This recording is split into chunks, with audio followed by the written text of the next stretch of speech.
Hello WhatsApp ভাই brother, তোমরা কেমন আছো? আশা করি আল্লাহর রহমতে সবাই অনেক ভালো আছো।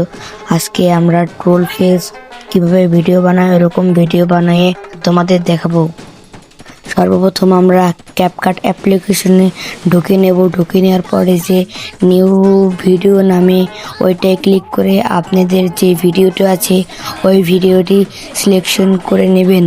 তারপর আপনারা যেই জায়গায় ট্রোল ফেস বসাবেন সেই জায়গায়টি কেটে নেবেন। কেটে নেওয়ার পর দেখতে পাচ্ছেন নিচে অনেকগুলোই অপশন আছে। ওই অপশনগুলো টেনে একবারে শেষে নিয়ে যাবেন। শেষে নিয়ে যাওয়ার পরে যে একটি অপশন দেখা যাচ্ছে ওইটাই ক্লিক করলেই আপনাদের একটি বাড়তি একটি লেয়ার হয়ে যাবে।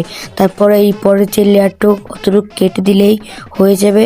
তারপর নিচে যে ক্লিক করবেন, তারপর নিচে থেকে এক টান দিয়ে একবার শেষে নিয়ে আসার পর দেখতে পারবেন স্টিক্স নামে একটি অপশন আছে। সেখানে ক্লিক করার পর অনেকগুলো ট্রোল ফেস দেখতে পারবেন। সেখান থেকে একটি ট্রোল ফেস বসিয়ে দিলে আপনাদের হবে। তারপর আপনারা চাইলে অ্যানিমেশন ইউজ করতে পারবেন। অ্যানিমেশন ইউজ করলে অনেক ভালো হয়। অ্যানিমেশন চাইলে ইউজ করতে পারবেন, নাও করতে পারবেন, কোনো সমস্যা নেই। তাহলে আপনাদের ভিডিওটি হয়ে যাবে।